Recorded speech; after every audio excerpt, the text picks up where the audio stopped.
الشيطان الرجيم بسم الله الرحمن الرحيم والذين جاهدوا فينا لنهدينهم سبلنا وإن الله لمع المحسنين. بزرگوں،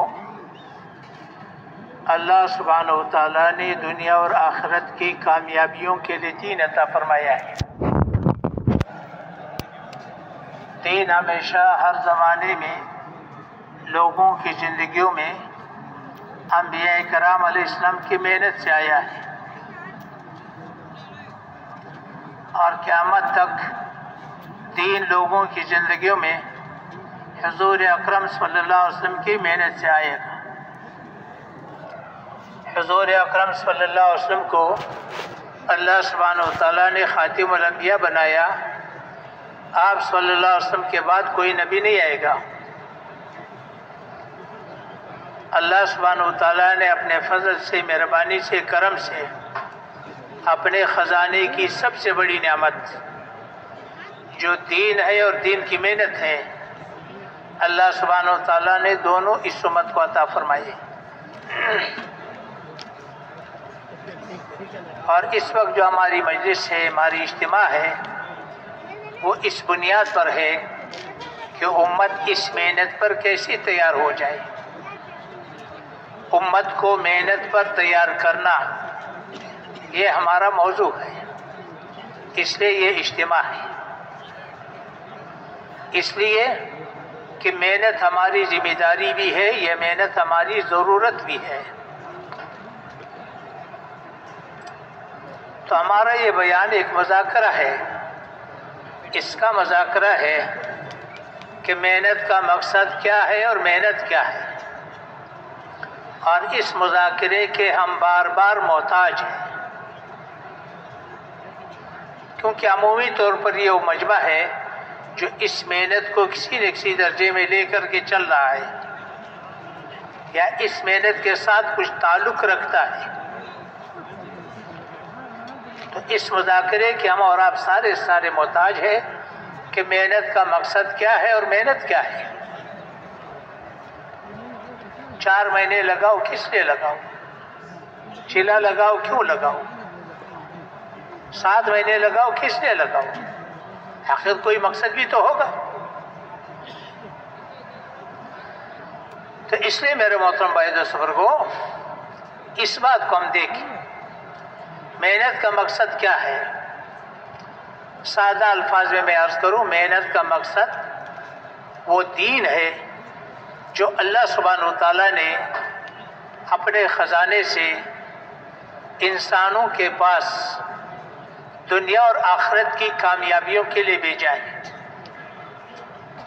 جس پر چل کر دنیا اور آخرت کی کامیابیاں ملتی ہیں، اور جس پر چل کر دنیا اور آخرت کی مصیبتوں سے حفاظت ہے۔ اور یہ دین اللہ سبحانہ و تعالیٰ نے محبت کی بنیاد پر بھیجا ہے۔ انسان کے ساتھ اللہ سبحانہ و تعالیٰ کی محبت ہے، تعلق ہے۔ دین محبت کی بنیاد پر دیا گیا ہے۔ میرے محترم بھائی بزرگوں، اللہ سبحانہ و تعالیٰ وہ ذات ہے جو ہمارا خالق ہے، ساری مخلوقات کا خالق ہے، اکیلا ہے، تنہا ہے۔ اللہ سبحانہ تعالیٰ کا کوئی وزیر نہیں، کوئی مشیر نہیں، کوئی مقابل نہیں، کوئی مثال نہیں، کوئی ثانی نہیں۔ اللہ سبحانہ تعالیٰ اکیلا ہے، اور اللہ سبحانہ تعالیٰ وہ ذات ہے جو ساری مخلوقات کا خالق ہے۔ اپنے ایک امر سے ساری مخلوقات کو وجود عطا فرمایا، اور مخلوقات کو پیدا کرنے کے لیے اللہ سبحانہ تعالیٰ کو کچھ نہیں کرنا پڑا۔ اللہ سبحانہ تعالیٰ نے ارادہ کر دیا، مخلوقات وجود میں آ گئی۔ اور پھر ایک ایسا وقت آ جائے گا، اللہ سبحانہ تعالیٰ ارادہ فرما دیں گے مخلوقات کو ختم کرنے کا، ایک امر سے ساری مخلوقات کو ختم کر دے گا۔ اللہ سبحانہ تعالیٰ وہ ذات ہے جو ساری مخلوقات کا مالک بھی ہے، ذرے سے لے کر کے کائنات کی وسعت تک سب کا مالک اللہ سبحانہ و تعالیٰ ہے. جتنی مخلوقات ہیں سب کا مالک ہے. آسمانی مخلوقات ہے، زمینی مخلوقات ہے، نوری مخلوقات ہے، ناری مخلوقات ہے، خاکی مخلوقات ہے، آسمان ہے، زمین ہے، چاند ستارے ہیں، کائنات ہے، سب کا مالک اللہ سبحانہ و تعالیٰ ہے. سب کو اللہ سبحانہ و تعالیٰ نے پیدا فرمایا اور سب پر اللہ کا قبضہ ہے، اور ساری مخلوق اللہ سبحانہ و تعالیٰ کے امر کی پابند ہے. مخلوقات کے اندر صفات رکھی ہے، اللہ سبحانہ و تعالیٰ نے رکھی ہے. جب چاہے اس کی صفت کو بدل دے، جب چاہے اس کی صفت کو چھین لے.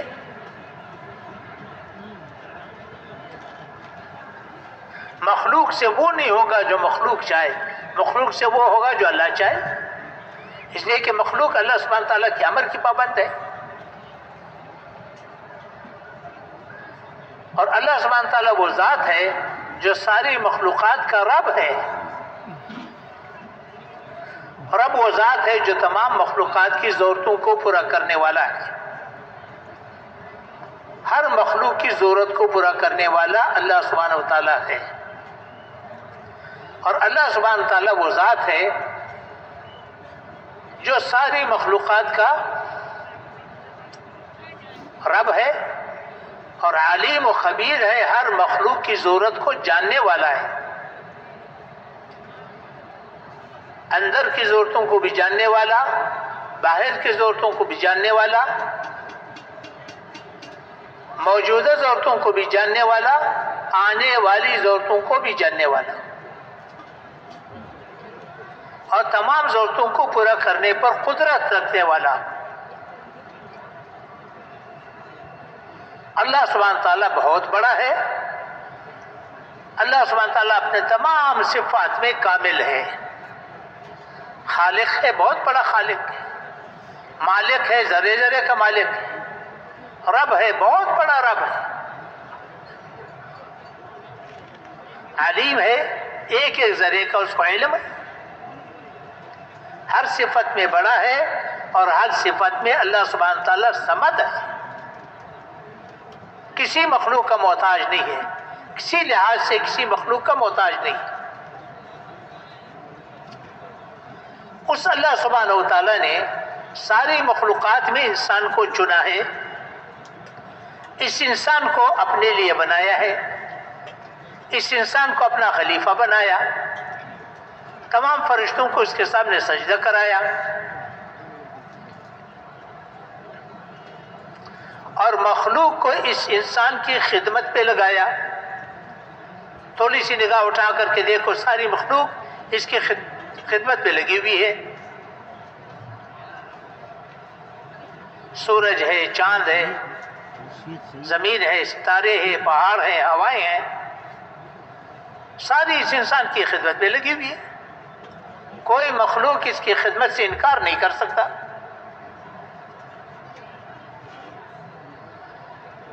اور اس انسان کو اللہ سبحانہ و تعالیٰ نے اشرف المخلوقات بنایا، اپنا خلیفہ بنایا، مخدوم الخلائق بنایا، اور اس انسان کو اللہ سبحانہ و تعالیٰ نے اپنے لیے بنایا.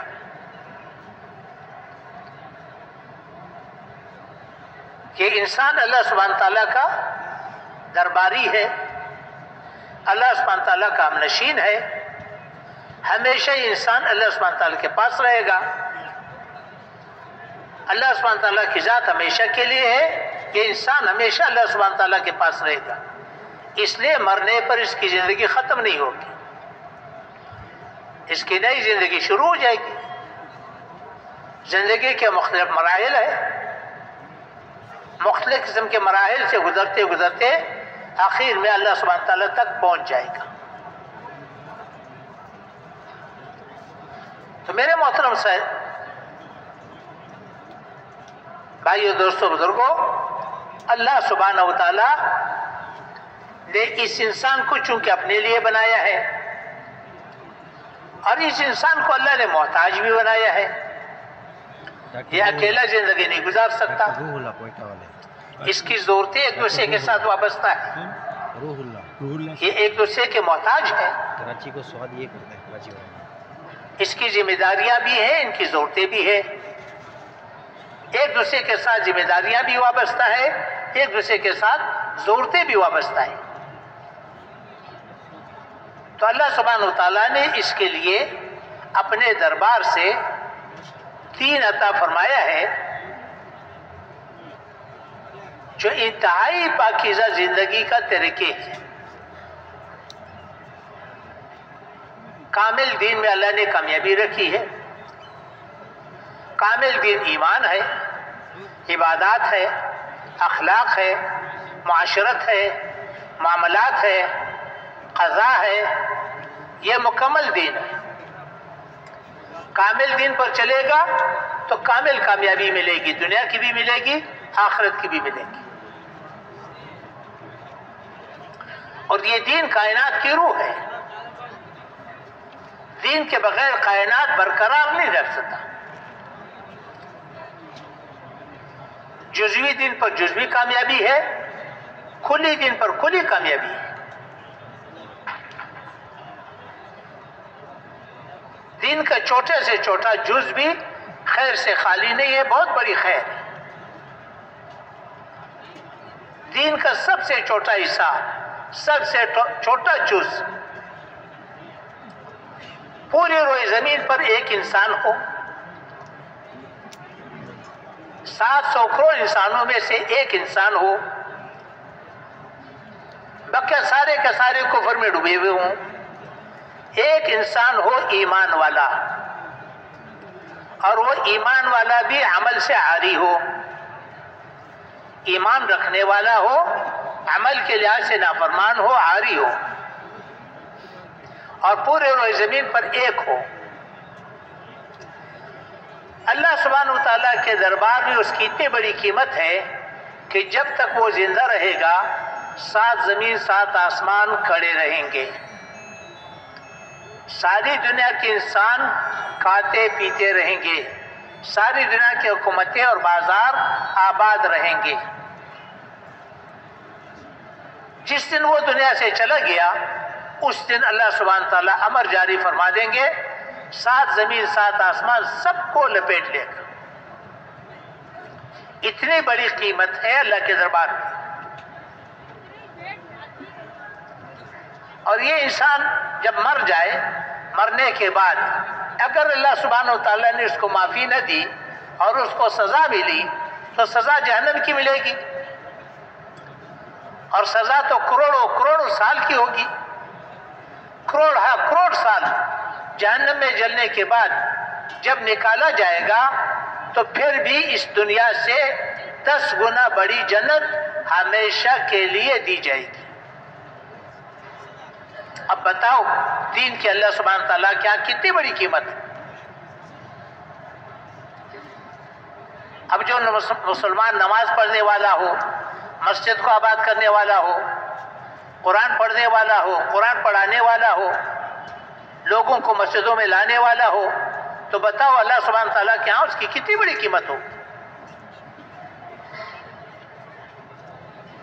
تو دین کائنات کی روح ہے، جب تک دین موجود ہوگا کائنات قائم رہے گی۔ جس دن دین نہ رہا اللہ سبحانہ تعالیٰ ساری کائنات کو لپیٹ لے گا۔ اور یہ دین اللہ سبحانہ تعالیٰ نے محبت کی بنیاد پر دیا ہے، دنیا اور آخرت کی کامیابیاں اس میں رکھی ہے۔ دین پر چلے گا دنیا بھی بنے گی، آخرت بھی بنے گی۔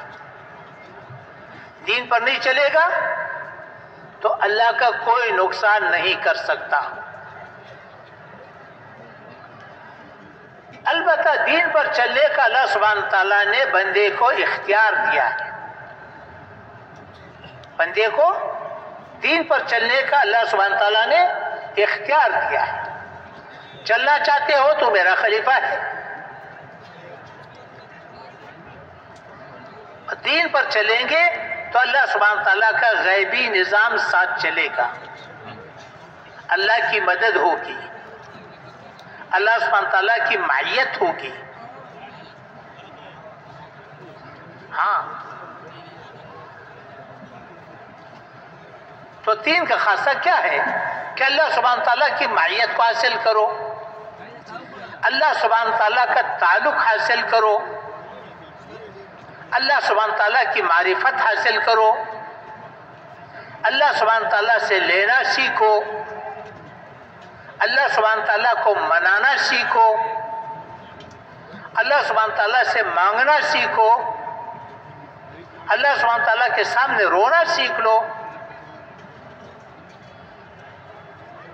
جو ساری مخلوقات کا خالق بھی ہے، مالک بھی ہے، رب بھی ہے، اور کرنے دھرنے والا اللہ کی ذات ہے، اس اللہ سے لینا سیکھو. اللہ کے غیبی نظام کو ساتھ لو، اللہ کی غیبی مدد حاصل کرنے کی استعداد پیدا کرو، اللہ سے مانگنے کی استعداد پیدا کرو. محنت یہ ہے. اللہ سبحانہ تعالیٰ دین والوں کا ساتھ دے گا.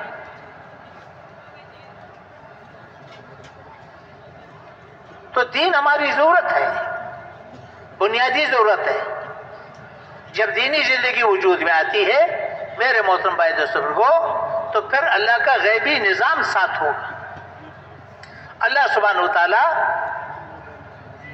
رحمتوں کی بارش کرے گا، برکتوں کو نازل کرے گا. آسمان کی برکتیں نازل ہوں گی، زمین کی برکتیں ظاہر ہوں گی.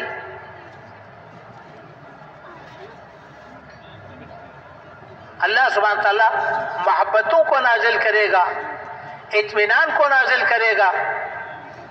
یہ سارے آسمانی چیزیں ہیں.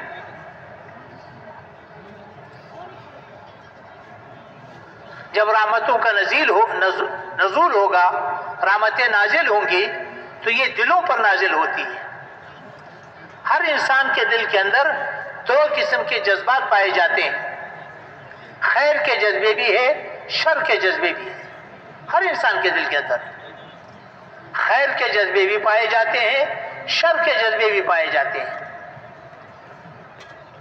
جب رحمتیں نازل ہوتی رہتی ہے تو خیر کے جذبوں کی پرورش ہوگی، شر کے جذبے دبتے رہیں گے. ہمدردی، خیر خواہی، امانت داری، دیانت داری، یہ سارے خیر کے جذبے ابھرتے رہیں گے. کینہ، حسد، بغض، ظلم، خیانت، یہ شر کے جذبے دبتے رہیں گے. اب اس انسان سے ہر جگہ خیر وجود میں آئے گا. جہاں جائے گا اس کو خیر ملے گا، جس سے واسطہ پڑے گا خیر ملے گا. اللہ سبحانہ تعالیٰ نے احکامات کی تقسیم اس کی ضرورتوں کی بنیاد پر کیا ہے. ہاں،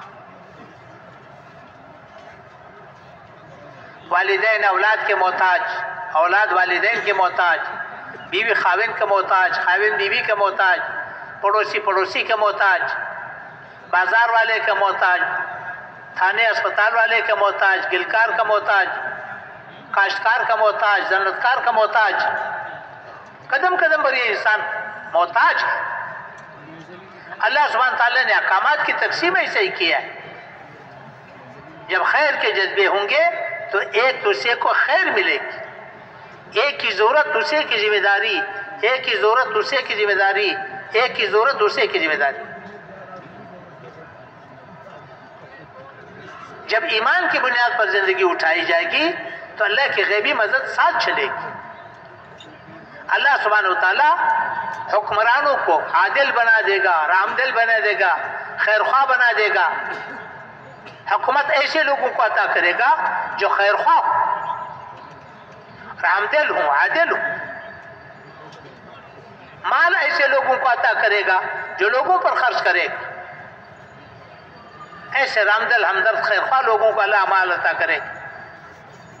ہاں، اس سارے غیبی نظام کا تعلق دین کے ساتھ ہے.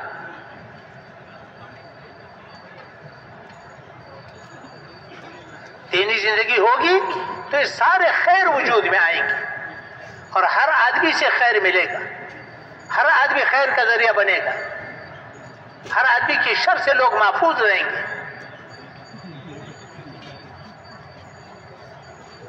تو یہ دین ہماری ضرورت ہے، بنیادی ضرورت ہے. ماننے والوں کی بھی ضرورت ہے، نہ ماننے والوں کی بھی ضرورت ہے. جو دین کو مٹا رہے ہیں ان کی بھی ضرورت ہے. ساری خیریں وجود میں آئیں گی.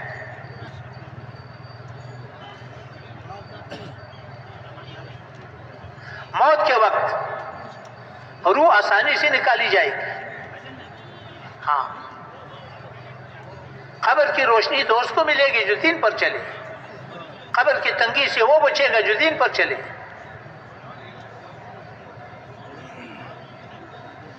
عرش کا سایہ دین والے کو ملے گا. عمل نامہ دائیں ہاتھ پہ اس کو ملے گا جو دین پر چلے. نبی علیہ السلام کی شفاعت دین والے کو ملے گی، ایمان والے کو ملے گی. پل صراط پر دین والا گزرے گا. ہمیشہ کی جنت دین والے کو ملے گی. ہمیشہ کی جہنم سے دین والا بچے گا. دنیا بھی بنے گی، آخرت بھی بنے گی. میرے محترم بھائی بزرگو، دین ہماری ضرورت ہے، بنیادی ضرورت ہے، ماننے والوں کی بھی نہ ماننے والوں کی بھی. اور ہم کیا چاہتے ہیں؟ ہم دین چاہتے ہیں. ساری محنت کا مقصود یہ ہے کہ پورا دین وجود میں آئے اور کامل دین وجود میں آئے.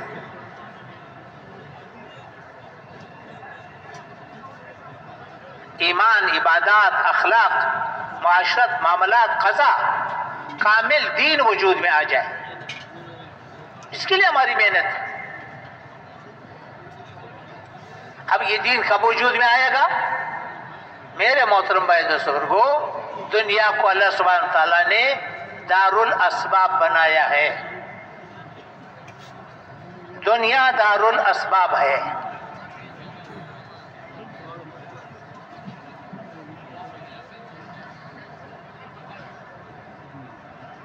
کاش کی محنت ہوگی تو گلے ملیں گے، شادی ہوگی تو اولاد ملے گی. ہمارے روزانہ کا مشاہدہ ہے.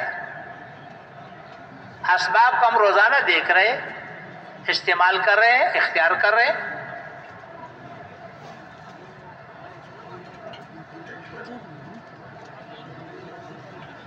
تو نبی کی محنت دین کا سبب ہے.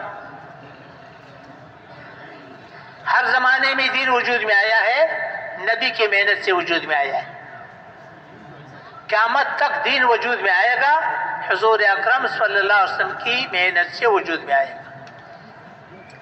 اس لیے اللہ سبحانہ تعالیٰ نے پہلا انسان جو پیدا فرمایا وہ نبی تھا. اور پھر حضور اکرم صلی اللہ علیہ وسلم تک ہر زمانے میں انبیاء کرام علیہ السلام کا سلسلہ جاری فرمایا. اور ہر زمانے میں دین وجود میں آیا ہے، نبی کی محنت سے آیا ہے.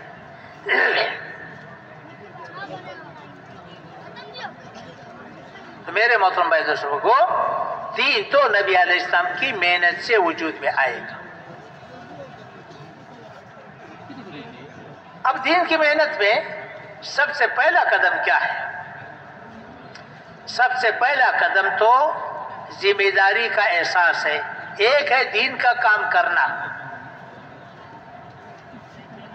دین کا کام کرنا تو بہت وسیع میدان ہے. جو مسجد کا جھاڑو دے گا اس کی بخشش یقینی ہے. جو مسجد میں اذان دے گا اس کی بخشش یقینی ہے. نماز پڑھے گا، نماز پڑھائے گا، اس کی بخشش یقینی ہے. لیکن سوال تو اس بات کا ہے کہ پورا دین وجود میں آئے، پورے عالم میں وجود میں آئے، آنے والی نسلوں میں وجود میں آئے. اس بنیاد پر محنت کا کرنا.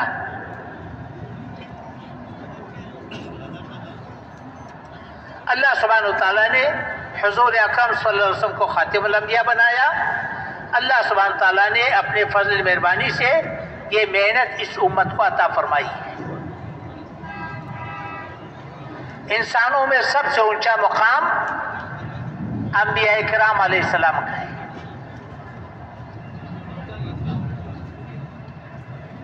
تو سب سے بڑا کام انبیاء کرام علیہ السلام کا. بڑے آدمی کو ہمیشہ بڑا کام دیا جاتا ہے, بڑا کام ہمیشہ بڑے آدمی کو دیا جاتا ہے. انبیاء کرام علیہ السلام کا مقام سب سے اونچا, انبیاء کرام علیہ السلام کا کام سب سے اونچا.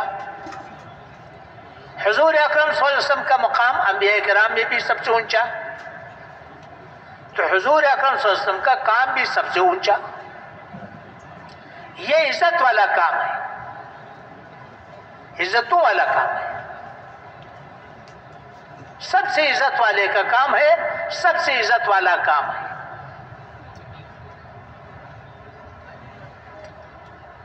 تو محنت کو سب سے پہلے ذمہ داری کے ساتھ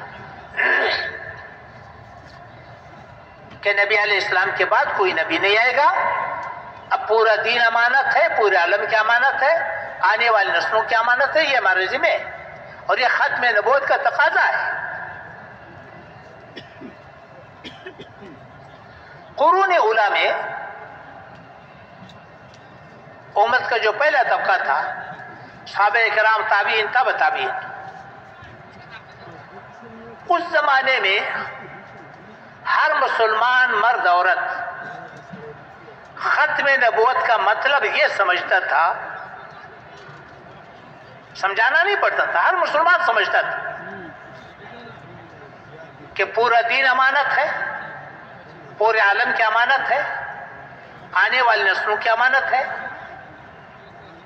اور یہ دین انسانی ضرورت ہے, بنیادی ضرورت ہے. لہذا سارے عالم تک دین پہنچانا یہ میری ذمہ داری ہے, یہ میری ذمہ داری ہے. ہر مسلمان اس کو اپنی ذمہ داری سمجھتا تھا. پورا دین امانت, پورے عالم کی امانت, آنے والی نسلوں کی امانت, اور یہ میرے ذمہ ہے. چونکہ ہر انسان دین کا محتاج ہے, لہذا ہر انسان تک دین پہنچانا یہ میری ذمہ داری ہے.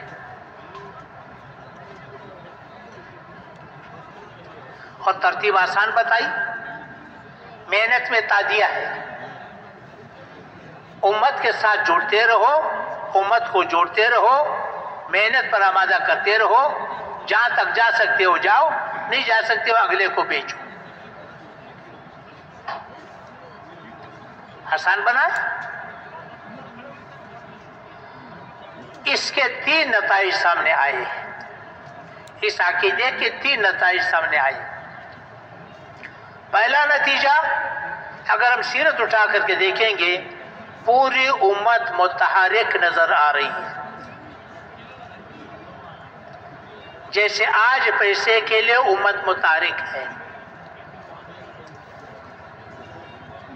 پیسہ کماؤ, صبح اٹھ کر کے دیکھو لوگ بھاگ رہے ہیں, پیدل والے, سواریوں والے, چھوٹی سواریوں والے, بڑی سواریوں والے, منڈیوں کی طرف, دفتروں کی طرف, کارخانوں کی طرف, کھیتوں کی طرف, شہروں بازاروں کی طرف, ملکوں کی طرف بھاگ رہے, پیسہ کماؤ. نہ گرمی کو دیکھے, نہ سردی کو دیکھے, نہ بارش کو دیکھے, نہ بیماری کو دیکھے, نہ جوان بیوی کو دیکھے, نہ چھوٹے بچوں کو دیکھے, نہ بوڑھے والدین کو دیکھے, بھاگو پیسہ کماؤ. پوری امت متحرک نظر آ رہی ہے. ایسا ہی اس زمانے میں پوری امت دین کی محنت کے لیے متحرک تھی, کوئی چیز رکاوٹ نہیں بنتی تھی. نہ بیوی رکاوٹ, نہ بچے رکاوٹ, نہ جنازہ رکاوٹ, نہ شادی رکاوٹ, نہ غربت رکاوٹ, نہ بے کسی رکاوٹ, کوئی چیز رکاوٹ نہیں بنتی. پوری امت متحرک رہی, اور ایسی متحرک رہی کہ انسان دیکھ کے حیران رہتا ہے. ایسے دن بھی آئے ہیں کہ مسجد نبوی میں اذان دینے والا بالغ مرد کوئی نہیں تھا, سب کے سب. مشہور روایت کے مطابق نبی علیہ السلام کے ساتھ حج کے موقع پر کوئی 1.25 لاکھ کے قریب صحابہ کرام موجود تھے. یہ تو وہ تھے جو حج پر موجود تھے. اب اس کے علاوہ بھی صحابہ کرام ہوں گے جو حج پہ نہ آ سکے یا مختلف تشکیلوں پر گئے ہوں. ساری تعداد کو سامنے رکھا جائے، حجاز مقدس میں 10,000 12,000 سے زیادہ کی قبریں نہیں ملیں گی.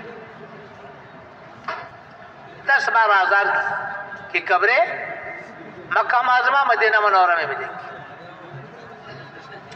باقی سارے کے سارے وہ ہیں جو گئے ہیں کبھی بھی واپس نہیں آئے.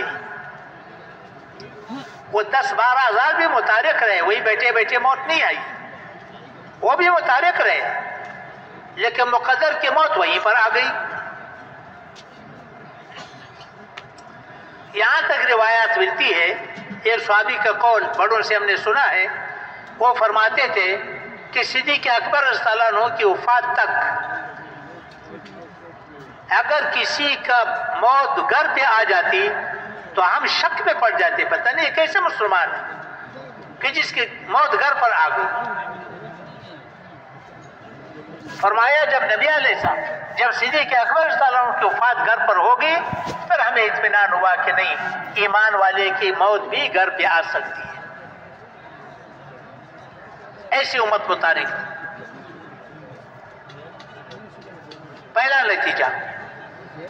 دوسرا نتیجہ یہ سامنے آیا کہ آباد دنیا جو اس زمانے میں تھی تقریباً 80-100 سال کے اندر آباد دنیا کی 60-70% اسلام میں داخل ہو گئی، دین پہنچ گیا. مراکش سے لے کر کے چین تک، پاکستان سے لے کر کے روس کے وسط تک، یورپ کے وسط تک، مغربی یورپ کے کچھ علاقے، جنوبی افریقہ کے کچھ ممالک، اور ادھر سے ہندوستان کے علاقے چند ایک رہ گئے. باقی سارے کے سارے اسلام میں داخل ہو گئے اور آج تک اسلام پر چل رہے. تیسرا نتیجہ، 1000 سال تک پوری دنیا مسلمانوں کی نگاہ کو دیکھ کر کے چل رہی تھی. مسلمانوں کے راستے میں کوئی رکاوٹ نہیں بن سکتا تھا. یہ نتیجہ کس کا نکلا؟ ختم نبوت کی اس عقیدے کا کہ نبی علیہ السلام خاتم الانبیاء ہے، آپ کے بعد کوئی نبی نہیں آئے گا. دین انسانی ضرورت ہے اور دین پہنچانا ذمہ داری ہے. پورا دین امانت ہے، پورے عالم کی امانت ہے، آنے والے نسلوں کی امانت ہے، اور یہ میرے ذمہ ہے.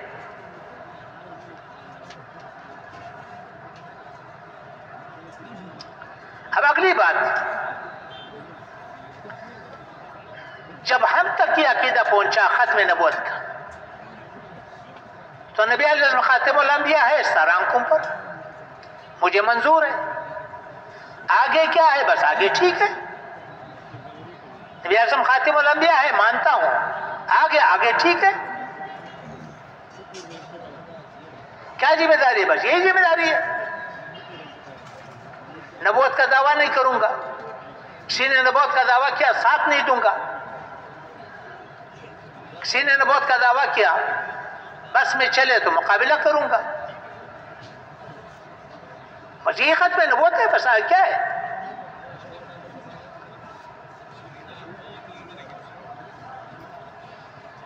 ایک تہائی انسانی آبادی کفر میں ڈوبی ہے، کس کے ذمہ ہے؟ تو میرے محترم بھائی دوستو کو ختم نبوت کا جو عقیدہ ہے، اس کے ساتھ ختم نبوت کے بارے میں امت سے 2 غلطیاں ہوئی، 2 کوتاہیاں ہوئی. غلطی کو میں نہیں کہہ رہا، کوتاہیاں ہوئی، 2 کوتاہیاں ہوئی. پہلی کوتاہی یہ ہوئی کہ پورا عالم کو ذمہ نہ سمجھا. پورا عالم ذمہ نہ سمجھا. جو آدمی جہاں پر دین کا کام کر رہا ہے اس کو کل سمجھ رہا ہے، جتنے بھی کر رہا ہے اس کو کل سمجھ رہا ہے۔ آگے امت کس کے ذمہ ہے؟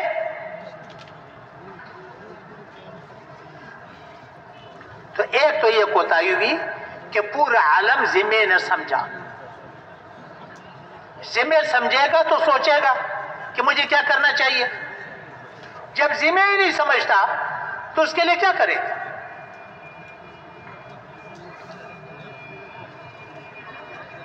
اور دوسری کوتاہی یہ ہوئی کہ جو امانت ہمارے پاس ہے پورا دین، آیا وہ امانت ہمارے پاس محفوظ رہا یا ہمارے ہاتھ سے بھی نکل گیا؟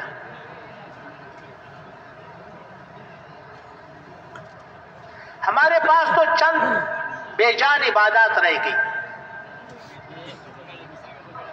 دیکھو پوری امت کی بات کر رہا ہوں، افراد کی بات نہیں کر رہا ہوں،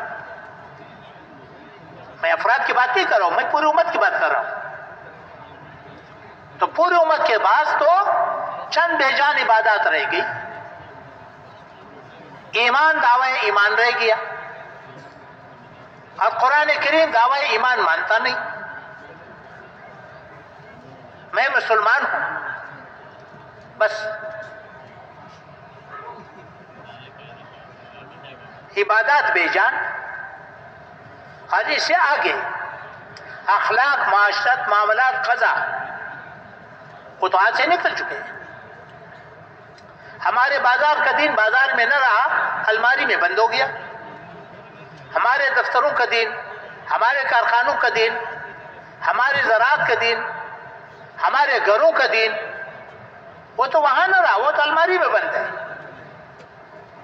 دین ہمارا الماری کے اندر بند رہا، اور دین ہمارا چار دیواری کے اندر بند رہا،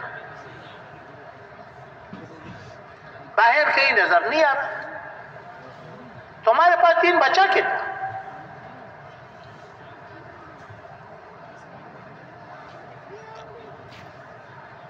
اب اگر ہم پہنچانا بھی چاہیں تو دین تو ہمارے ہاتھ سے نکل چکا ہے۔ اگر ہم پشیمان بھی ہو جائے کہ بھئی دین پہنچانے کی ضرورت ہے، سارے عالم کی امانت ہے، ہم پہنچائیں گے، وہ تو ہمارے ہاتھ سے نکل چکا ہے۔ تو اس لیے ہماری اس وقت کی جو محنت ہے وہ تبلیغ نہیں ہے۔ یہ تبلیغ کے لفظ نے لوگوں کو اچھے خاصے مشکل میں ڈالا ہے، علماء کو بھی مشکل میں ڈالا ہے۔ تبلیغ ہے، تبلیغ کی تو اپنی صفات ہوتی ہے، تبلیغ کا تو اپنا مقام ہوتا ہے۔ تبلیغ تو ابھی تک شروع نہیں ہوا ہے۔ تبلیغ تو وہ کرے گا جس کے پاس کامل دین ہو، جس کے پاس پورا دین ہو، ساری دنیا کو دکھائے گا کہ کامل دین ہے، مجھے کامیابی مل گئی تمہیں بھی مل جائے گی۔ میرے بھائی دوستوں بزرگوں، اس وقت تو تبلیغ کی بھرتی ہو رہی ہے، تبلیغ کی تیاری ہو رہی ہے۔ تیاری کیا ہے کہ اللہ کے راستے میں نکل کر کے دینی زندگی پہلے خود حاصل کرو۔ دینی زندگی ملے گی تو دینی زندگی کی تبلیغ ہوگی۔ تو میں عرض کر رہا تھا کہ ختم نبوت کے ساتھ یہ دو کوتاہیاں ہوئی۔ پہلی کوتاہی کہ دین کو امانت نہ سمجھا، دوسری کوتاہی کہ جو امانت دین تھا وہ ہمارے ہاتھ سے بھی نکل چکا ہے۔ اس کا احساس پیدا ہو جائے۔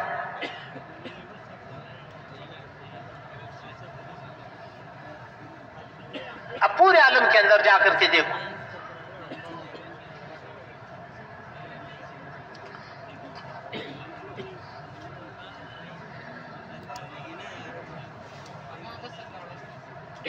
دو تہائی انسانی آبادی کفر میں ڈوبی ہوئی ہے۔ ان کو کون اپنے ذمہ سمجھتا ہے؟ جب اپنے ذمہ سمجھتا نہیں ہے تو ختم نبوت کا کیا مطلب؟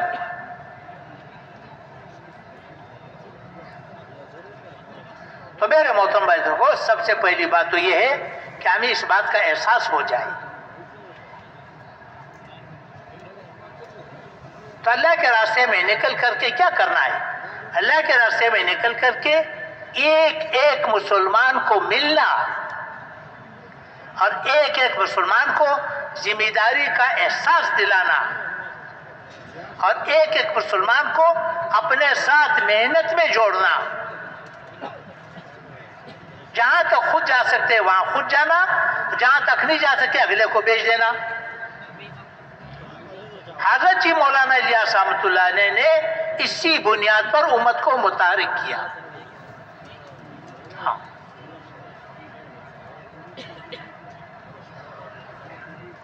اسی بنیاد پر متحرک کیا کہ پورا دین امانت ہے، پورے عالم کی امانت ہے، آنے والے نسلوں کی امانت ہے اور یہ میرے ذمہ ہے. جہاں خود جا سکتے ہو خود جاؤ، نہیں جا سکتے ہو اگلے کو بھیجو. تو اللہ کا احسان ہے یہ ایسی مؤثر عمل جس کے ذریعے پوری امت متحرک ہو گئی، پوری دنیا میں محنت چل پڑی. حالانکہ وہ خود ملکوں میں نہیں گئے، خود انہوں نے ملکوں میں جماعتیں نہیں بھیجی، مگر ذہن حال مسلمان کا بناتے تھے. چلا لگانے والے کا، گشت میں جڑنے والے کا، بیان سننے والے کا، اجتماع میں آنے والے کا، ہر ایک کا ذہن یہی بناتے تھے کہ پورا دین امانت ہے، پورے عالم کی امانت ہے. ہمارے حاجی صاحب حاجی عبداللہ صاحب رحمۃ اللہ علیہ ایک ایک مجلس میں کئی مرتبہ فرماتے تھے ہم ذمہ دار ہیں، ہم ذمہ دار ہیں، ہم ذمہ دار ہیں. مرد ذمہ دار ہے، عورت ذمہ دار ہے، دادا دادی نانا نانی پوتا پوتی ایک ایک کا نام لیتے تھے. اس ذمہ داری کا احساس پیدا ہو جائے. پہلا قدم ہے محنت کا کہ اس ذمہ داری کا احساس پیدا ہو جائے. یہ ختم نبوت کا مقصد ہے. ایک مسلمان ہو تو پورے عالم کا ذمہ دار ہے، ایک نافرمان ہو تو پوری امت پر اس کی ذمہ داری ہے. ہاں، یہ اللہ نہیں پوچھے گا کتنوں کو لے کر کے آئے ہو، یہ تو نبی سے بھی نہیں پوچھتا. اس لیے کہ کاشت بندے کی ذمہ ہے، غلہ بندے کی ذمہ نہیں ہے. شادی بندے کی ذمہ ہے، اولاد بندے کی ذمہ نہیں ہے. نبی کی محنت بندے کی ذمہ ہے اور ہدایت بندے کی ذمہ نہیں ہے. وہ تو سارے انبیاء کرام علیہ السلام زندہ ہو جائے، اکٹھے زندہ ہو جائے، زور لگا دے تو اللہ سبحانہ وتعالیٰ کے دربار میں ایک آدمی کو پیش نہیں کر سکتے، اس لیے کہ اس کے بس میں نہیں ہے. ہم تم محنت کے مکلف ہیں اور صحیح محنت کے مکلف ہیں. محنت ہو اور صحیح محنت ہو، نئے نبوت پر محنت ہو، ہم اس کے مکلف ہیں اور اسی پر امت کو تیار کرنا چاہتے ہیں. اور ایسی امت کو تیار کرنا چاہتے ہیں کہ اس محنت پر اپنا سب کچھ لگا دیں، جیسے پہلے والوں نے سب کچھ لگایا، جیسے انبیاء اکرام علیہ السلام نے سب کچھ لگایا. ایک تو یہ بات ضروری ہے. اب ہمارے پاس دین کتنا رہ گیا اس کو بھی سوچا جائے. ہم تو اس وقت مسلمانوں کو دین پر آمادہ کرنا چاہتے ہیں. دین پر چلیں گے تو دین وجود میں آئے گا.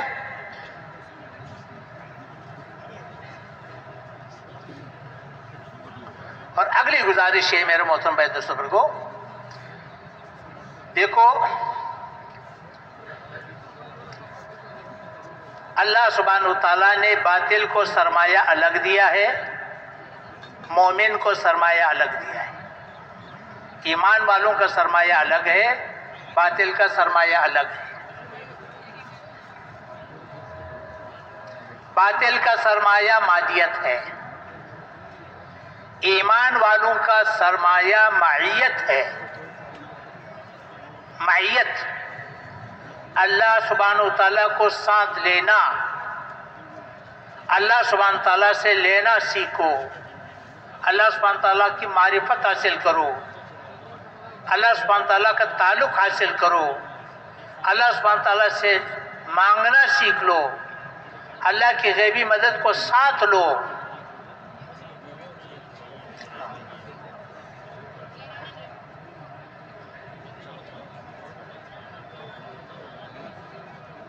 تو معیت موقوف ہے صفات پر.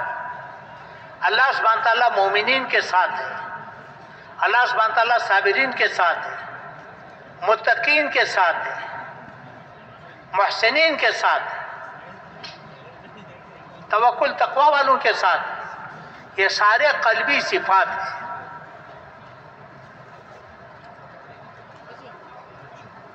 نبی کو نبوت ملی, اس لیے انبیاء اکرام علیہ السلام کو اللہ سبحانہ تعالیٰ نے مادی نقشے نہیں دیے. نبی کا سرمایہ تو اللہ کا ساتھ ہونا ہے, مادی نقشے دیے نہیں.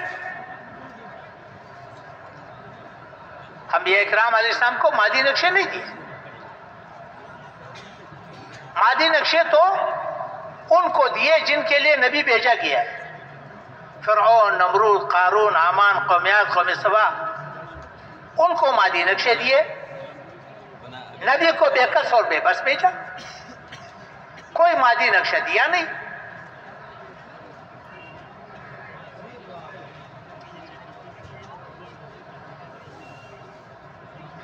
تو ہمارا سرمایہ کیا ہے؟ معیت ہے, اللہ کو ساتھ لینا. اللہ سبحانہ تعالیٰ کو ساتھ لینا یہ امت کا سرمایہ ہے.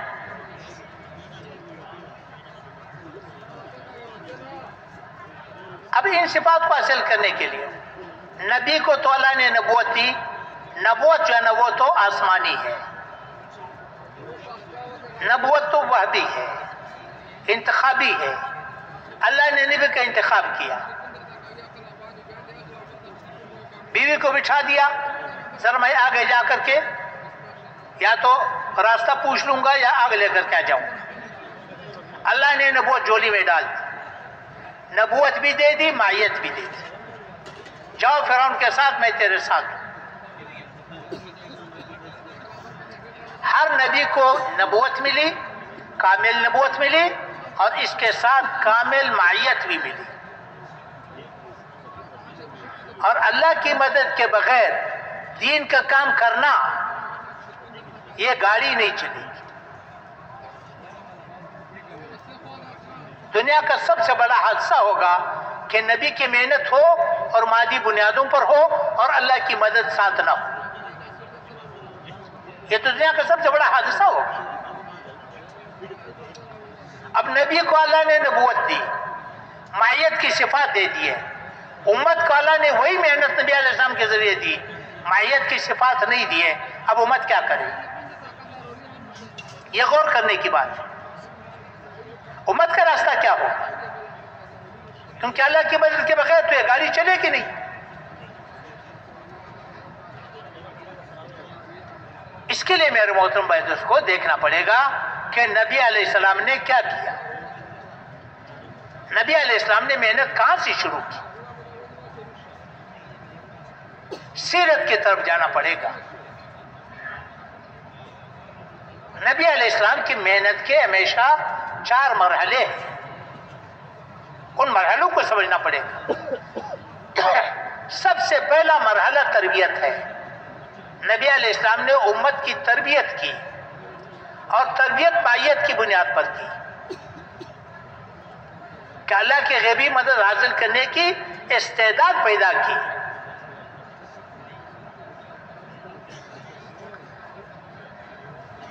جو بھی کلمہ پڑھتا اس کو دعوت پہ ڈالتا. پہلا عمل دعوت ہے. جو بھی کلمہ پڑھتا اس کو دعوت پہ ڈالتا. دعوت دو, مار کھاؤ, ہاتھ مت اٹھاؤ, مقابلہ مت کرو, شکایت بھی مت کرو. ہر نبی نے دعوت دی. ہر نبی کا پہلا عمل دعوت تھا. اے لوگوں, اللہ کو راضی کرو. اللہ بہت بڑا ہے. اللہ کے کمالات, احسانات, کارنامے, اختیارات لوگوں کو بیان کرتے تھے. اللہ راضی ہوگا تو 7 زمین 7 آسمان تمہارا کچھ نہیں بگاڑ سکیں گے. اگر اللہ ناراض ہو گیا, 7 زمین 7 آسمان پر بھی تم نے قبضہ کر لیا تو اللہ کی پکڑ سے نہیں بچ سکو گے. اے لوگوں, میں اللہ کا نبی ہوں, میں تمہارے پاس ایک زندگی لے کر کے آیا ہوں، پاکیزہ زندگی، جس پر چل کر اللہ تک تم پہنچ جاؤ گے، وہ پاکیزہ زندگی میں لے کر کے آیا ہوں۔ اس پر چل کر کے اللہ راضی ہو جائے گا تو 7 زمین 7 آسمان تمہارا کچھ نہیں بگاڑ سکیں گے۔ اگر نبی کا زندگی تمہارے ہاتھ سے نکل گئی تو اللہ ناراض ہو جائے گا، 7 زمین 7 آسمان تمہیں اللہ کے پکڑ سے نہیں بچا سکے گا۔ اور اے لوگوں، دنیا کی زندگی تھوڑی ہے، عارضی ہے، اصل آخرت ہے۔ پر سکرات کے حالات، برزخ کے حالات، قیامت کے حالات، حشر کے حالات، جنت کے حالات، جہنم کے حالات تفصیل سے بیان کیے جاتے ہیں۔ ہر نبی کی دعوت، تو نبی علیہ السلام نے امت کو دعوت پہ ڈالا، دعوت دو، مار کھاؤ، ہاتھ مت اٹھاؤ، مقابلہ مت کرو، شکایت بھی مت کرو، ہمدرد بن کے جاؤ، خیر خواہ بن کے جاؤ، بے غرض بن کر کے جاؤ، نرمی سے دعوت دو، امانت داری سے دعوت دو۔ صدیق اکبر رضی اللہ عنہ جیسے قومی حیثیت کے آدمی، عبداللہ بن مسعود رضی اللہ عنہ جیسے فقیر آدمی، بلال رضی اللہ عنہ غلام، مرد عورتوں سب کو اسی پہ ڈالا۔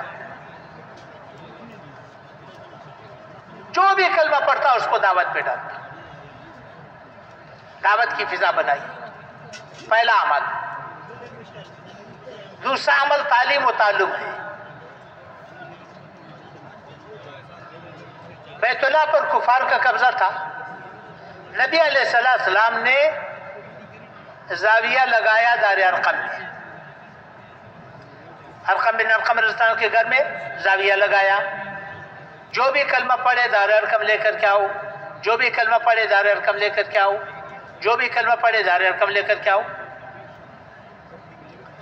وہاں پر قرآن پاک کی تعلیم تھی، جو قرآن پاک نازل ہو رہا تھا اس کی تعلیم ہوتی تھی، اور وہاں پر قرآن پاک کی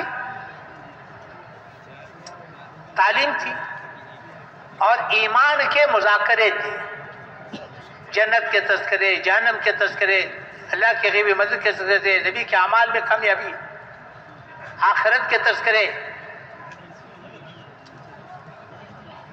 اور محنت کے مشورے تھے۔ یہ تو ہم نے سنا ہے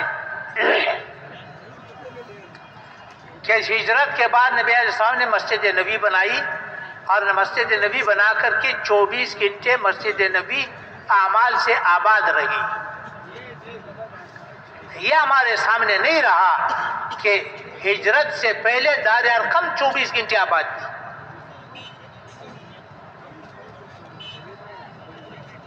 دار ارقم بھی 24 گھنٹے آباد تھی۔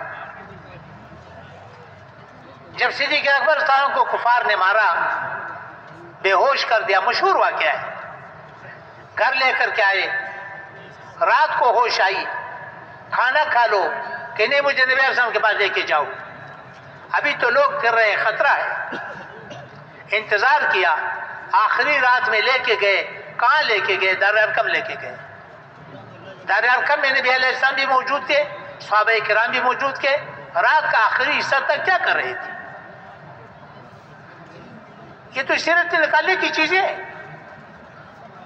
جس سے محنت سمجھ میں آئے گی۔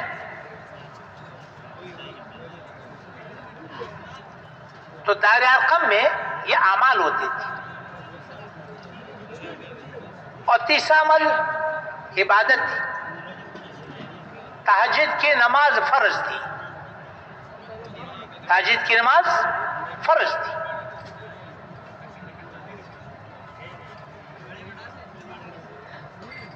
ساری رات کھڑے ہو کر کے اللہ کو قرآن سناؤ، یا تھوڑا سا آرام کرو، یا آدھی رات، یا آدھی سے کچھ کم، یا آدھی سے کچھ زیادہ۔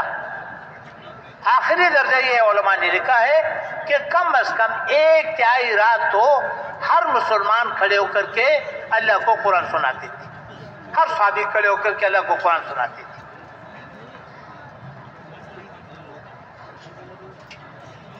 اپنی ضرورتوں کو قربان کرتے تھے، لوگوں کی ضرورتوں کو پورا کرتے تھے۔ یہ وہ اعمال ہے جن اعمال کی پابندیوں کے ساتھ کرنے سے زبان کا کلمہ دل میں اترے گا، اللہ سبحانہ وتعالیٰ کی غیبی مدد حاصل کرنے کی استعداد پیدا ہوگی، اللہ سے لینا سیکھیں گے، اللہ کو منانا سیکھیں گے، اللہ سبحانہ کا تعلق حاصل ہوگا، ایمان بنے گا، تقوی حاصل ہوگی، احسان حاصل ہوگا۔ وہ صفات جن صفات پر اللہ کی مدد آتی ہے، جس پر معیت ساتھ ہوتی ہے، وہ صفات ان اعمال سے پیدا ہوں گے۔ اس لیے نبی علیہ السلام نے اس کا اہتمام اتنا کیا کہ 13 سال پوری سیرت میں ان 4 اعمال کے علاوہ اور کوئی امر آپ کو نہیں ملے گا، یہی اعمال تھے۔ باقی جتنے اوامر رہے بعد میں آئے، یہ نبوت کے اعمال ہے، یہ تربیت کے اعمال ہے، ہر مرد کے اعمال ہے، ہر عورت کے اعمال ہے، ہر روز کے اعمال ہے، یہ خروج کے اعمال ہے، یہ مقام کے اعمال ہے۔ اس کا خاصہ ہے کہ زبان کا کلمہ دل میں اتر جائے، اللہ سبحانہ تعالیٰ کی غیبی مدد حاصل کرنے کی استعداد پیدا ہو جائے، اللہ کی معرفت حاصل ہو جائے، اللہ سبحانہ کا تعلق حاصل ہو جائے، دعا جاندار بنے، نماز جاندار بنے، اللہ سبحانہ تعالیٰ سے لینا سیکھے، اللہ سبحانہ تعالیٰ کو منانا سیکھے۔ یہ ہمارا سرمایہ ہے اور یہی نبوت کا سرمایہ ہے۔ مولوی الیاس رحمۃ اللہ نے چند علماء کو جمع کر کے یہ قائم نہیں کیا۔ مولوی الیاس رحمۃ اللہ کے قول ہے کہ میری محنت منسوسی ہے، میری محنت کا ہر جز منسوسی ہے۔ یہ الگ بات ہے کہ زمانہ ہو گیا، محنت چھوٹ گئی تھی۔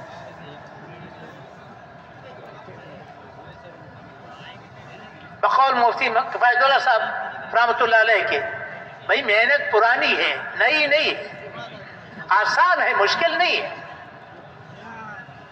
محنت پرانی ہے، صحابہ کرام کی ہے، نئی نہیں ہے، آسان ہے، مشکل نہیں ہے، لیکن رواج میں نہیں ہے۔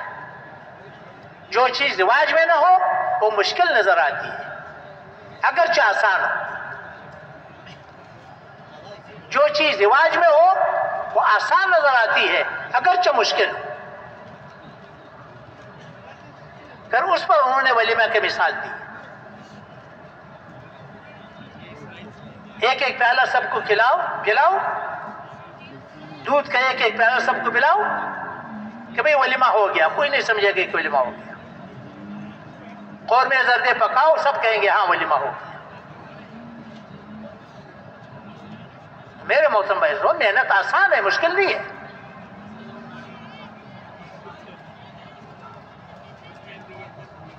تو نبی علیہ السلام نے امت کو سب سے پہلے ان اعمال پہ ڈالا جو استعدادی اعمال ہیں۔ یہ محنت کا پہلا مرحلہ ہے، تربیت۔ پھر اس کے بعد دوسرا مرحلہ آتا ہے۔ دوسرا مرحلہ پھر تبلیغ ہے۔ تبلیغ آسان۔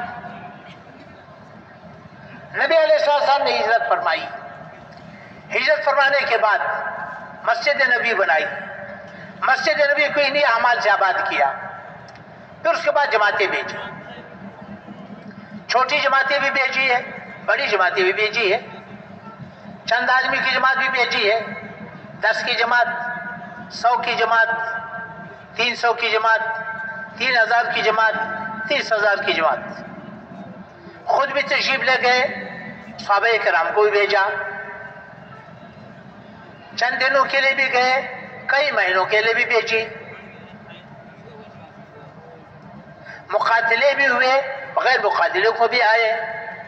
ان جماعتوں کے نقل و حرکت سے دین پھیلنا شروع ہوا، لوگ اسلام میں داخل ہونے شروع ہو گئے۔ پھر حکم تھا کہ ان کو مسجد نبی لے کر کے آؤ۔ پھر مسجد نبی لے کر کے آتے تھے۔ اب مسجد نبی لا کر کے وہاں پر افراد بھی آئے، وفود بھی آئے، قافلے بھی آئے. ہاں، مردوں کو رکھتے تھے مسجدوں میں، عورتوں کو رکھتے تھے گھروں میں. دین بھی سکھائی جاتی تھی، دین کی محنت بھی سکھائی جاتی تھی. 15 دن کے بعد ان کو اپنے وطن روانہ کرتے تھے. اگر اطمینان نہ ہوتا تو چند دن اور روک لیتے تھے. یہ ساری سیرت میں ملتی ہے.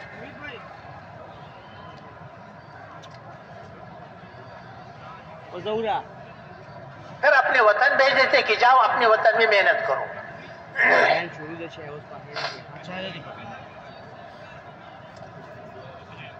اب اس میں 3 خصوصیتیں تھیں، 3 خصوصیات. مسجد نبی 24 گھنٹے آباد تھی. ایک تو خصوصیت یہ تھی کہ کمائی 1/3 پر آ گئی. مسجد کو الگ وقت دیا، خروج کو الگ وقت دیا. بقول علی مولانا یوسف رحمۃ اللہ علیہ کا اگر حساب لگائے، نبی علیہ السلام نے 10 سال کے اندر 100 سے زیادہ جماعتیں بھیجی. حضرت مولانا یوسف رحمۃ اللہ کا تحقیق ہے کہ 150 سے زیادہ جماعتیں بھیجی. تو ہر صحابی کے حصے میں 4 مہینے 5 مہینے تو خروج کے آ گئے. تو کمائی گھٹ گئی. اور مسجد کو الگ وقت دیا. حضرت عمر صاحب کا مشہور قول ہے، اپنے ساتھی کو تجارت والے کو کہا کہ 1 دن تو مسجد میں رہو، 1 دن میں مسجد میں رہوں. مسجد 24 گھنٹے آباد تھی. یہ جو تہجد کی اذان ہوتی ہے، حضرت مولانا یوسف رحمۃ اللہ علیہ کا قول ہے کہ یہ تہجد کی اذان نہیں ہے، یہ اذان آدھی رات کو ہوتی تھی. جو گھروں کے صحابہ اکرام تھے وہ مسجد میں آتے تھے، جو مسجد میں آنے والے تھے وہ گھروں کو چلے جاتے تھے. مسجد کو کسی وقت خالی نہیں چھوڑا جاتا تھا، دن کو بھی رات کو بھی. تو مسجد کو بھی وقت دیا، خروج کو بھی وقت دیا. کمائی 1/3 پر آ گئی. اور خروج کا حال یہ تھا کہ ہر حال میں نکلو. انفروا خفافا وثقالا. خروج کے لحاظ سے نہ جنازہ رکاوٹ بنا، نہ شادی رکاوٹ بنی، نہ تنہائی رکاوٹ بنی، نہ جوانی رکاوٹ بنی، نہ بڑھاپا رکاوٹ بنا، نہ کمائی رکاوٹ بنی، نہ بجائی کٹائی رکاوٹ بنی، نہ گرمی سردی رکاوٹ بنی. ہر حال میں نکلو.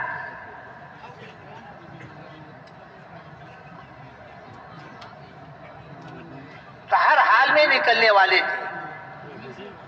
اور اخراجات 5 گنا بڑھ گئے. مہاجرین آئے، ان کو زمینیں بھی دے دی، مال بھی دے دیا، پیسے بھی دے دیے. اللہ کے راستے میں نکلے، سارے اخراجات برداشت کیے. جو نادار نکلے ان کے اخراجات برداشت کیے. مہمان آئے، مہمانوں کو کھانے کھلائے. کوئی 2 کو لے کر کے جا رہا ہے، کوئی 3 کو لے کر کے جا رہا ہے، کوئی 1 کو لے کر کے جا رہا ہے، کوئی 10 کو لے کر کے جا رہا ہے. ساتھ میں نوبادرستان کے دسترخوان پر 80 آدمی کھانا کھاتے تھے. خوب کھانے بھی کھلاتے تھے. تو نتیجہ کیا نکلا؟ کمائی گھٹ گئی 1/3 پر، اخراجات 5 گنا بڑھ گئے. مہمان آئے، مہمانوں کو کھلایا، واپسی پر ہدیے دیے. 2 مہینے گھروں میں فاقے پڑ، گھروں میں آگ نہیں جلی، پیٹ پر پتھر باندھنے لگے، گھروں میں فاقے پڑ گئے. دیکھو میں نبی علیہ السلام کی محنت راز کر رہا ہوں کہ محنت کی کیا نقشہ ہے. حضرت مولانا یوسف رحمۃ اللہ علیہ کے قول ہے، بڑوں سے سنا ہے، فرمایا کہ دین تو زندہ ہوگا جان مال کی قربانیوں سے. کیسے زندہ ہوگا؟ جان مال کی قربانیوں سے. ایک جملے کا اضافہ کیا جس کے لیے ہم تیار نہیں ہیں. دین تو زندہ ہوگا جان مال کی قربانیوں سے فاقوں کے ساتھ، پھر تو دین وجود میں آئے گا۔ محنت کا صحیح نقشہ تاکہ ہم یہ طے کریں اس وقت ہم کہاں پر کھڑے ہیں۔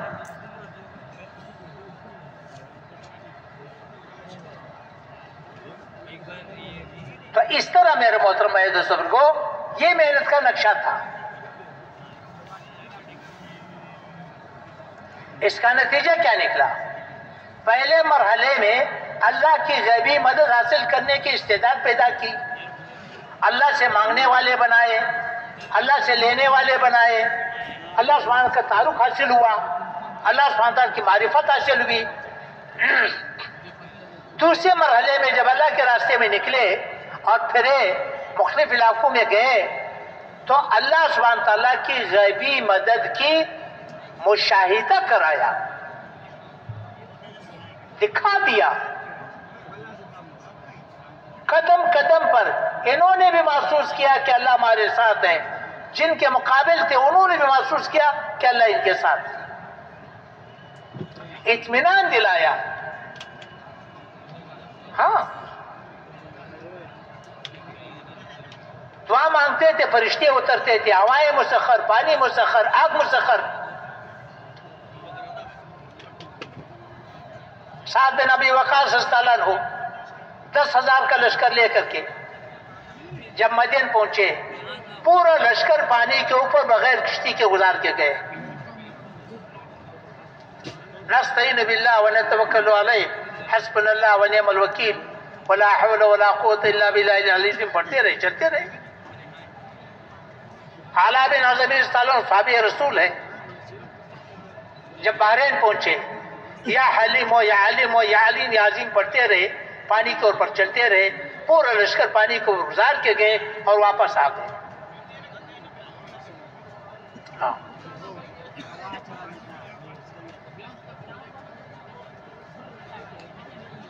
ابو مسلم خولانی رحمۃ اللہ علیہ پورا قافلہ دریائے دجلہ پر بغیر کشتی کے گزار کے گئے۔ قتیبہ مسلم رحمۃ اللہ علیہ دریائے آمو پر پورا لشکر بغیر کشتی کے گزار کے گئے۔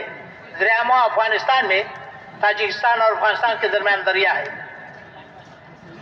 حضرت تقی عثمانی مدد اللہ علی نے یہ واقعہ لکھا ہے کہ پورا لشکر گزار کے آئے بغیر کشتی کے۔ سمپل واقعہ ہے۔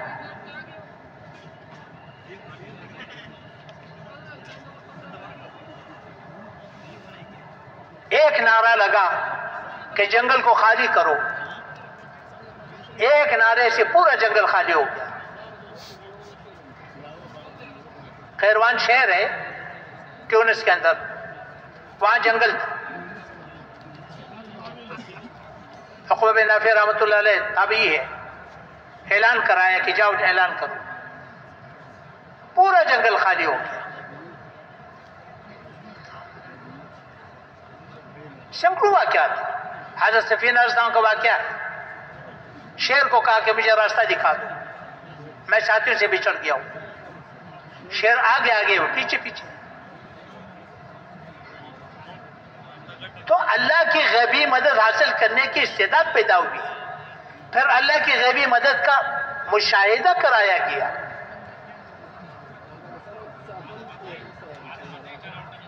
اطمینان دلایا کہ میں ہر میدان میں تیرے ساتھ ہوں، تمہارے ساتھ ہوں۔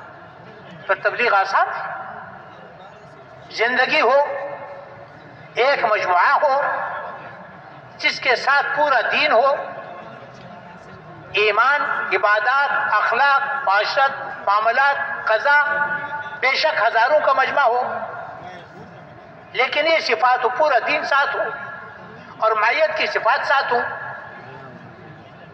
پھر تبلیغ آسان ہے۔ ساری دنیا کو دکھاؤ۔ اس کے اندر کشش ہے، پھر کشش پیدا ہوگی، لوگ دوڑیں گے، آئیں گے، اسلام کو قبول کریں گے، دین کو قبول کریں گے، فوج در فوج آئیں گے۔ ہاں وَرَأَيْتَ النَّاسَ يَدْخُلُونَ فِي دِينِ اللَّهِ أَفْوَاجًا. تو تیسرا مرحلہ کیا ہوگا؟ باطل جاگ جائے گا، ہوشیار ہو جائے گا، لوگوں کو روکنے کی کوشش کرے گا. بقول حضرت جی مولانا اشرف رحمۃ اللہ علیہ کی چھال چلائیں گے، چھال نہیں چلے گی، بے بس ہو جائے گی، روک نہیں سکیں گے، بے بس ہو جائیں گے. اس مرحلے کا نام نصرت الہیہ ہے.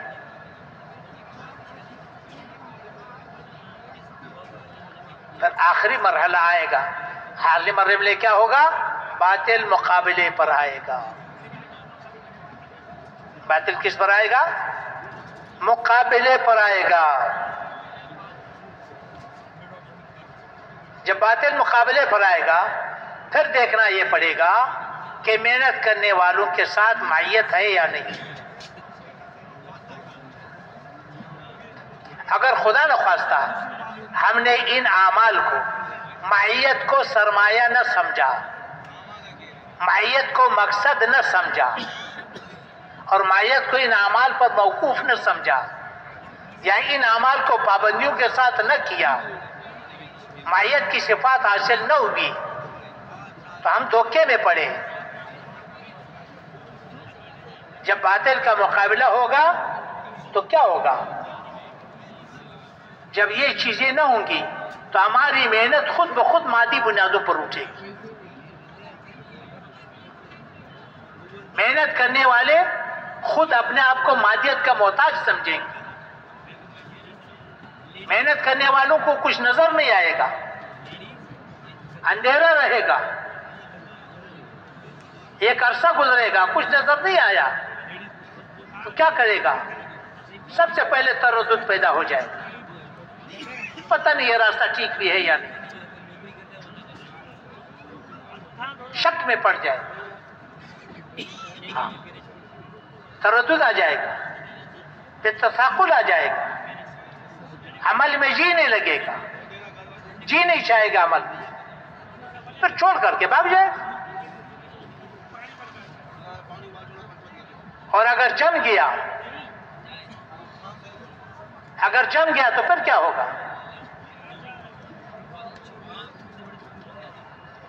تو پھر مادیت کو آگے رکھے گا، اپنی محنت کو مادیت کا تابع بنائے گا.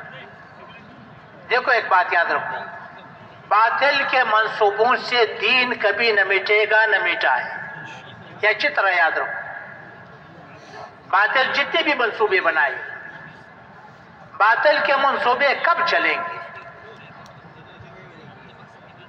باطل کے منصوبے اس وقت چلیں گے جب محنت کرنے والے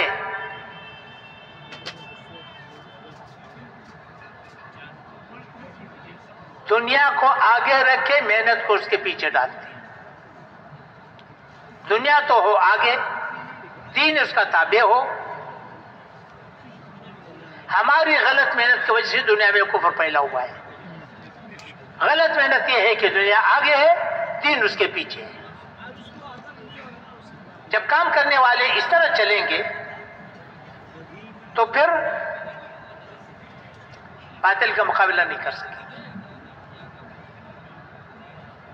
پھر باطل کے منصوبے چلیں گے. اور اگر صحیح محنت کرنے والے ہوں، معیت کو حاصل کیا، پھر جب مقابلہ پڑے گا تو پھر مقابلہ معیت کے ساتھ پڑے گا. معیت اللہ کی طاقت ہے. پھر سارا باطل مکڑی کا جالا بنے گا. یہ ہمارے اوپر ہے کہ ہم محنت کس انداز سے کر رہے ہیں. اللہ کو ساتھ لینے کو مقصد بنایا کہ نہیں بنایا؟ اللہ سے لینا سیکھا ہے کہ نہیں سیکھا؟ یا سیکھنے کا ارادہ کیا کہ نہیں کیا؟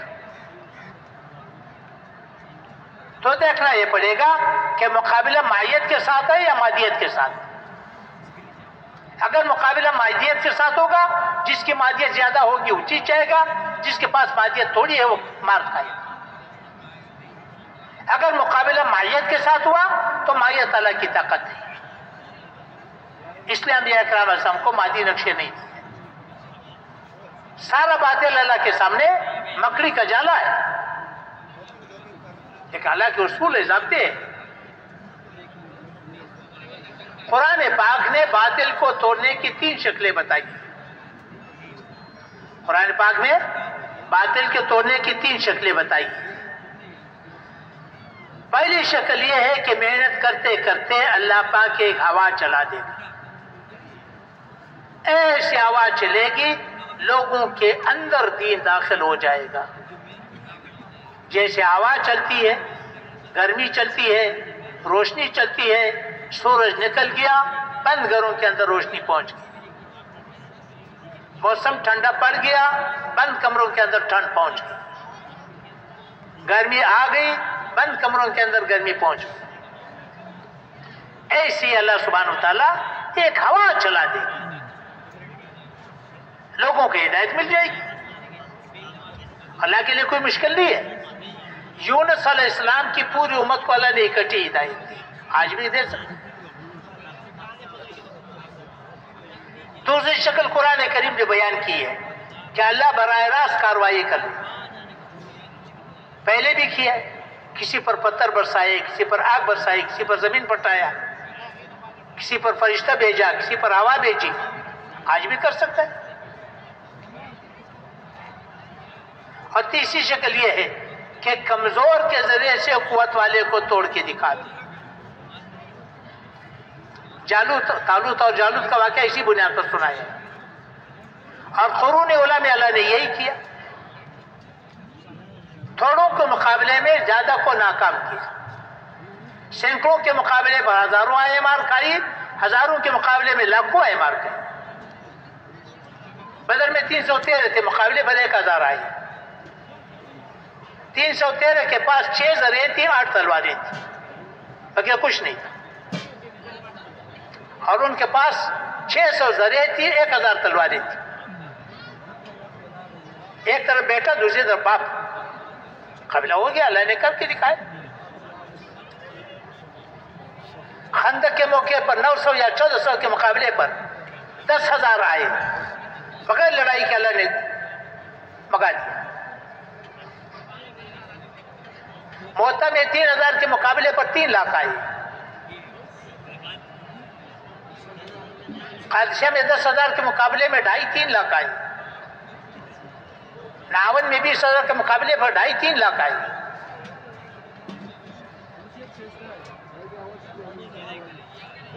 اسی طرح ہر موقع پر ہزاروں کے مقابلے میں لاکھوں آئے مار کھائی۔ تو آج بھی اللہ کر سکتا ہے، مشکل نہیں ہے اللہ کی۔ تو اس لیے میرے محترم بھائی کو محنت ترتیب نبوت پر ہوگی تو جاندار ہوگی۔ پہلا مرحلہ تربیت کا ہے، اور تربیت میں کا مقصود کیا ہے کہ اللہ سے لینا سیکھو، اللہ سبحانہ تعالیٰ کی معرفت حاصل کرو، اللہ سے مانگنا سیکھو، یہ ہماری سب کی ضرورت ہے۔ یہ محنت کی ترتیب ہے، ذمہ داری کے ساتھ محنت ہو اور ترتیب کے ساتھ محنت ہو۔ ترتیب نبوت پر محنت ہوگی تو تھوڑی محنت سے زیادہ نتائج نکلیں گے، اور ہر مسلمان کی ذمہ داری ہے۔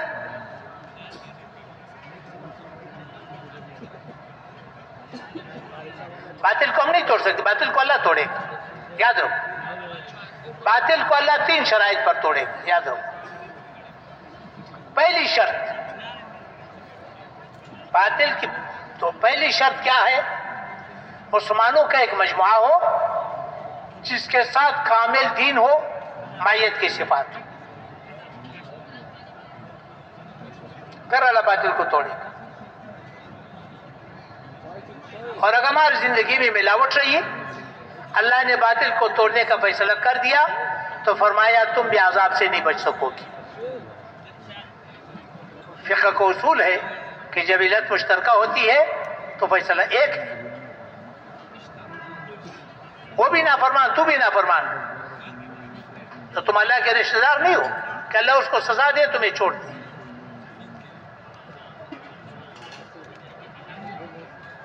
دوسری شرط یہ ہے باطل کے پاس جتنے نقشے ہیں مادی، اگر ان کی قیمت تمہارے دل میں تھی تو اللہ باطل کو نہیں توڑے گا. اگر باطل کو توڑ دیا تو ان کے نقشوں پر تم ایک دوسروں کو قتل کرو گے. باطل کے نقشوں کی وقت کب رہے گی؟ جب مائیت کی صفات نہ ہو، جو پورے لشکر کو پانی کے اوپر غیر کشتی کے گزار سکے، جو دعا مانگ کر کے فرشتوں کو اتار سکے، جن کے سامنے حیوانات میں مسخر ہو، اس کو باطل کے نقشوں کی کیا پرواہ ہو؟ باطل کے نقشوں کو پرواہ تو اس ہوگی جو اللہ کا تعلق ٹوٹا ہوا ہو.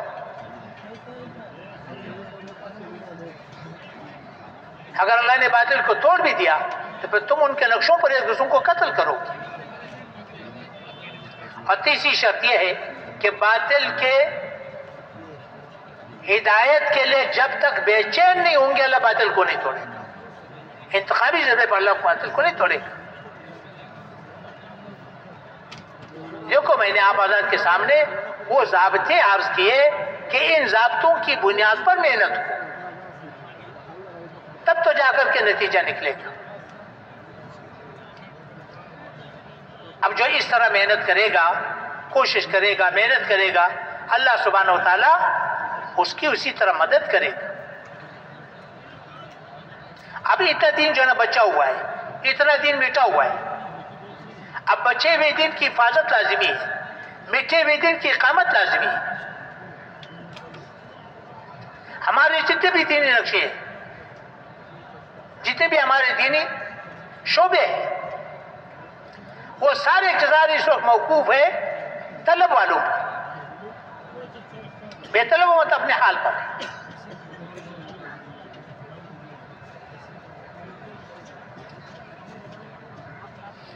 تو اقامت دین کے لیے کتنی قوت لگانے کی ضرورت ہے؟ حفاظت دین کے لیے کتنی قوت لگانے کی ضرورت ہے؟ ایک بات یاد رکھو، دیکھو یہ جتنے ہمارے دینی شعبے ہیں، اس کے بارے میں تھوڑی سی وضاحت کروں، بات کو ختم کروں. ہمارے جتنے دینی شعبے ہیں یہ سارے کے سارے شعبے ہمارے ہیں. جتنے دینی شعبے ہیں سب کے سب ہمارے ہیں. اور یہ ہر شعبہ امت کی ضرورت کے لیے بنا ہے. کئی سالوں کے میرے پاس ریکارڈ ہے. جتنا دین بچا ہوا ہے ان کی برکت سے بچا ہوا ہے. ان شعبوں کا امت پر احسان ہے، پورا بہت بڑا احسان.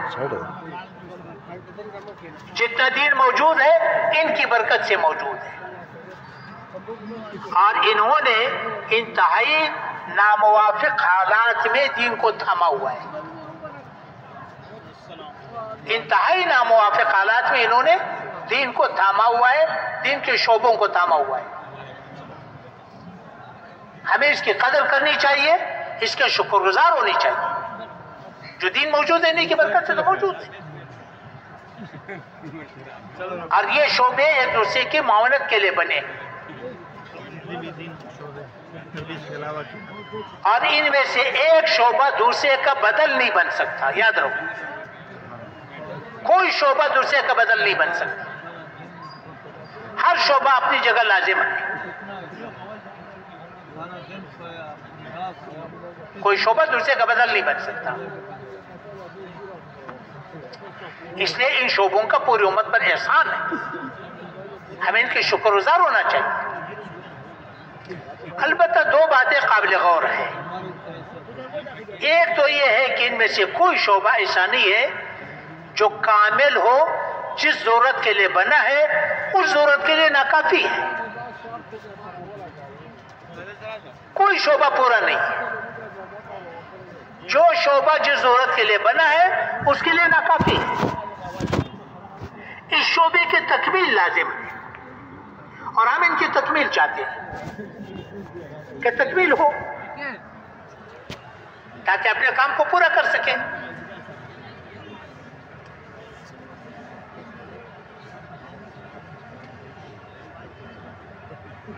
ایک بات. دوسری بات یہ ہے کہ یہ شعبے جتنے بھی ہیں یہ سارے مرکوز ہے اور موقوف ہے طلب والوں پر، اور طلب والے تھوڑے ہیں، بے طلب امت زیادہ ہے، طلب والے تھوڑے ہیں اور وہ تقسیم ہو گئے، انہی شعبوں میں جڑ گئے، کوئی کسی شعبے میں جڑا ہوا ہے، کوئی کسی شعبے میں جڑا ہوا ہے۔ اب اگر ان کی تکمیل چاہو گے، تکمیل چاہیں گے، ایک کی تکمیل دوسرے کا نقص بنتا ہے۔ اس کی میں مثال عرض کروں، 10 من سونا ہے، کسی نے برتن بنائے، کسی نے سکے بنائے، کسی نے زیورات بنائے، وہ تقسیم ہو گئے۔ ہر ایک کہتا ہے کہ یہ بڑا قیمتی ہے، اور سونے کی ہر چیز قیمتی ہوتی ہے۔ اب سکے والے جب سکے بنائے گا تو کیا کرتا ہے؟ زیورات خرید کر کے پگھلا دیتا ہے، اس میں سے سکے بڑھ جاتے ہیں لیکن زیورات میں کمی آ جاتی ہے۔ اسی طرح ایک شعبے کی تکمیل دوسرے کا نقص بنتا ہے، کیونکہ امت ان میں تقسیم ہو گئی، طلب والے تو تھوڑے ہیں، وہ تو تقسیم ہو گئے۔ اس کا نتیجہ کیا نکلا؟ یہ شعبے ایک دوسرے سے خائف رہتے ہیں، ایک دوسرے سے خوفزدہ رہتے ہیں۔ اس کی تکمیل کا آسان طریقہ یہ ہے کہ سونے کی کان پر محنت ہو۔ بے طلب امت سونے کی کان ہے، وہ پہاڑ ہے، وہ ختم نہیں ہوں گے۔ 10 من سونا سونے کی کان پہ لگاؤ، 500 ٹن سونا نکلے گا۔ اگر 10 من سونا سونے کی کان پہ لگا دیا تو 500 ٹن سونا نکلے گا، سارے شعبوں کی تکمیل ہو جائے گی۔ اس لیے میرے محترم بھائیو، یہ محنت کا ایک نقشہ ہے جو میں نے عرض کیا۔ اب اس کے لیے جو اس محنت کو اس ترتیب پر کرے گا، ترتیب نبوت پر محنت ہوگی، تو اللہ اس دین کو وجود عطا کرے گا، اللہ اسی لحاظ سے ہماری مدد کرے گا۔ اور اللہ جانتا ہے کہ 15ویں صدی کا مسلمان ہے، 15ویں صدی کے مسلمان کی مدد ہم نے بہت تھوڑا کیا، اللہ نے بہت زیادہ ہماری مدد کی۔ یہ ہر محنت کرنے والوں کو نظر آ رہا ہے کہ ہماری محنت بہت تھوڑی ہے، اللہ نے ہماری مدد بہت زیادہ کی ہے اور ابھی بھی کرے گا۔ جو اس محنت کو کرے گا اللہ سبحانہ تعالیٰ اس کو نور عطا کرے گا، ہدایت کا نور۔ ہدایت کا نور کیا ہے؟ جیسے آج پیسے میں ساری کامیابیاں نظر آ رہی ہے، دین کے اعمال میں اللہ ساری کامیابیاں دکھا دے گا اور ہدایت کا ذریعہ بنے گا۔ کوئی ملکوں کا، کوئی علاقوں کا، کوئی قوموں کا، کوئی ہزاروں کا، کوئی لاکھوں کا ذریعہ بنے گا۔ اور اللہ سبحانہ وتعالیٰ ان کی مدد کرے گا، نصرت کرے گا، حفاظت کرے گا، تربیت کرے گا، نبی بنیادوں پر ان کی تربیت کرے گا۔ اجر انبیاء کرام علیہ السلام کے پیمانے سے ملے گا، ہر عمل کا اثر پورے عالم پر پڑے گا،